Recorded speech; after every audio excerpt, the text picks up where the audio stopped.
And speaking of Lawler's Barbecue, they're going to be closed on Monday. I know. Closed on Monday, right? They will be open We'll do that officially tomorrow. Saturday. But if anybody sees Philip Lawler out tell him anywhere, hello, and we were talking about him. Tell him a television is alive and well, and y'all heard me mention him on this show.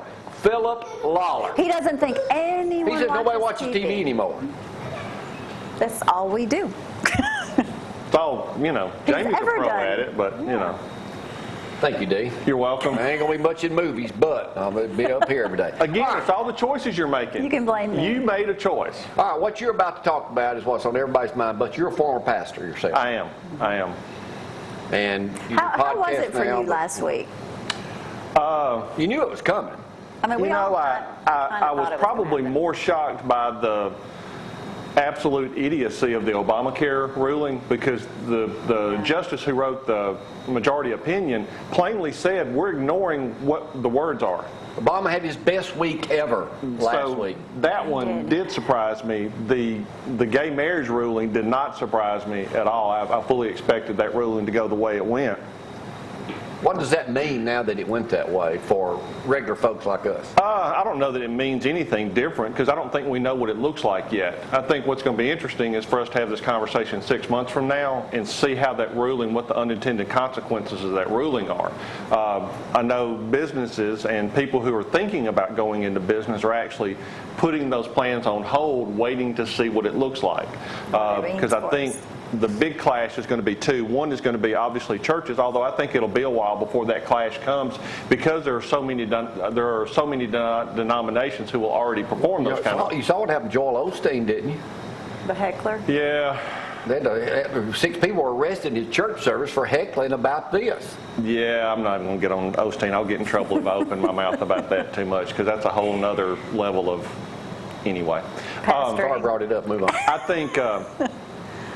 I think it's going to be private businesses will be the biggest one. Let's say somebody owns a wedding chapel business, a wedding venue business. Mm-hmm. Not a church, but just a private venue. And there's a lot of them in North Alabama. There's a lot of them. And so what happens the first time one of those folks, a private business, refuses to do that? Even though they run their business the way they want to exactly. run their business. So what happens? Just like we've had the bakeries had the problem, and some photographers and those kind of things. That's what I think will be interesting. We brought this up in Sunday school, I think, in Wayne's class Sunday, and Don and them have talked about it too. But what if a gay couple comes into Lindsay Lane Baptist Church, or any church here, Clements, First Baptist, whatever, any church, and wants to be married at that church? Well, right now the courts have said you don't have to be forced to do that. Okay. If you have long-held theological beliefs, if you can show that you've believed that way for a long time, I don't think there'll be a problem. I don't think it'll be a problem in a Baptist church, because Southern Baptist Convention has enough money to buy enough lawyers, and there are enough lawyers in Southern Baptist churches that would take on the cases pro bono.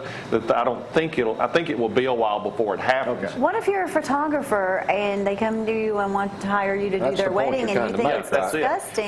That's what we don't think we know yet. And don't want to do it.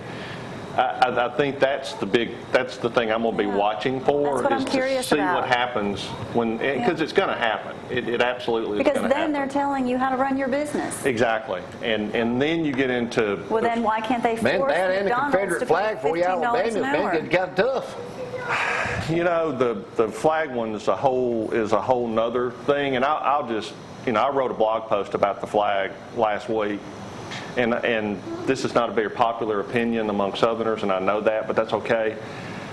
I don't understand why we're fighting to support something that represented the owning of another human being.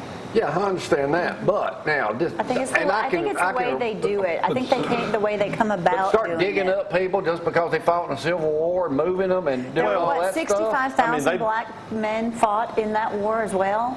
But they were Confederates. I get all that, but still, one of the root causes, if you go and do some research, the battle flag of Northern Virginia, which is all the big argument is over, was designed by a guy named William Porcher Miles, who used to be one of the mayors of Charleston.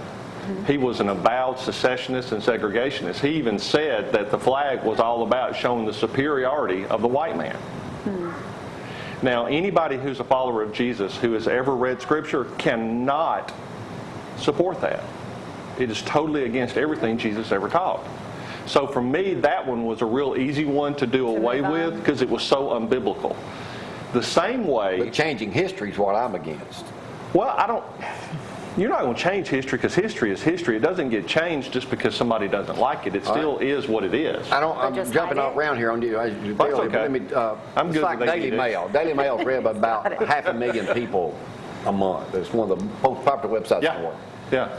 The number one thing on there yesterday, when you see it, it comes on, then it goes the prisoners, then it goes right into Caitlyn Jenner. Yeah.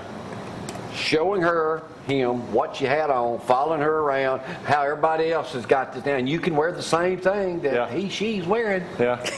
I mean, this is what's out of control. Yeah, and here's where I am with this, James. What else is going to happen? This is what I wanted to talk about. That's scary to ask. Now, your turn. And I wrote something about this yesterday, real briefly. The world is going to hell in a handbasket.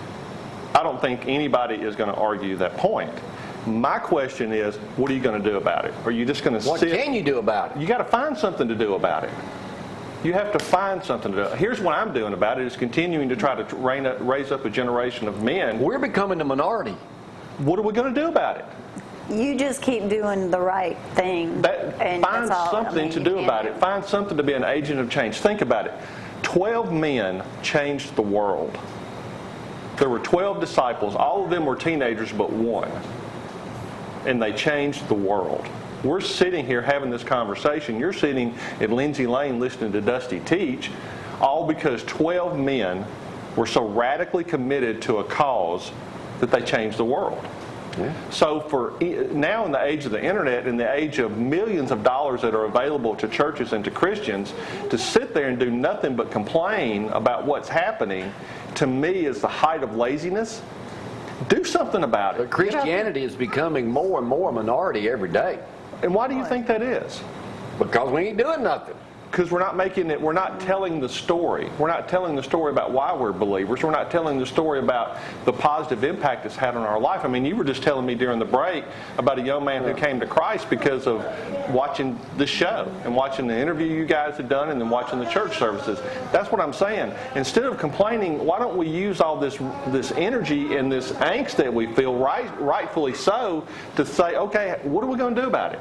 But just because of stuff like this and this, more people are getting trash and Katy Perry. Why don't we use that to our advantage? I mean, if it can be used for that, why can't it? I mean, it says in Scripture, what man meant for evil, God meant for good. So all you can do is share those good stories, share those good thoughts, keep living the right way. Living in a way that makes it attractive. Right. Right. And teaching your kids the best you can to keep on doing good and not fall for all the trash. Just keep teaching, keep living, keep doing all those things, and keep telling that story. So you think we have a chance? Oh, absolutely. Well, I'm not. Nothing that happened last week caught God by surprise. Not one thing surprised him. What are you doing? The question is, what are we going to do about it? Can any of this be changed if a Republican gets elected president? It does not matter who is president. I don't care if they're Republican, Democrat, whatever. Government has no capacity to change the human heart. None. If you go back and you watch through history, there have been ebbs and flows of what has happened in our world. Right now, we're in a really, really bad down cycle that I think goes all the way back to 1963 with the decision on prayer in public school. I think that was the very beginning of it. What we have to do, I believe, as believers, is learn how to fight in the public square and do it in the right way. Learn how to take cases before the court, get good lawyers who know how to argue cases before the court to try to not let some of these laws come into being. I mean, the reason it matters who's president is because he gets to appoint Supreme Court justices. That's why it matters who is president. And a couple of them are on their last leg. Well, I mean, and you look at it, the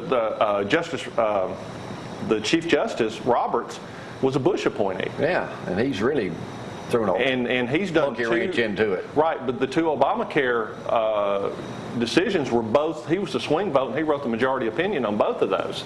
So that's the only reason I want to really care about who the president is, because of who he's going to appoint as I want to go back to the president, something you said earlier in the show. Okay. Caught me off guard a little bit. You said you do not think Hillary Clinton will be the Democratic nominee. I do not. She's too unlikable. She's too unlikable. I mean, she's already alienated women. She's on a high horse, all right. Well, I mean, But it's like this is who's what it gonna be? everybody's been waiting for, Hillary to run. well, She ran last time and Obama beat her. I mean, Yeah. you keep reading that the Democratic strategists are already panicking. I mean, remember, she just relaunched She's her not campaign likable. for the third time, Right. 2 weeks ago in New York. So they can't make her likable. Unfortunately, she is not the politician her husband was.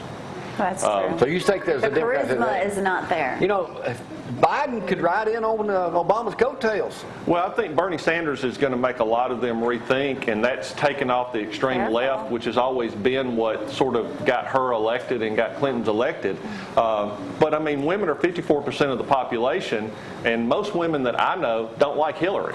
So she's already lost a huge block of votes that had been available to her in the past. So, I mean, women are Now who we're got in the Bill South elected. though too. Now, he was a great politician. I He had think charisma. he and Reagan were the two greatest politicians of our era. They're the two best I've ever seen. And unfortunately, Bill just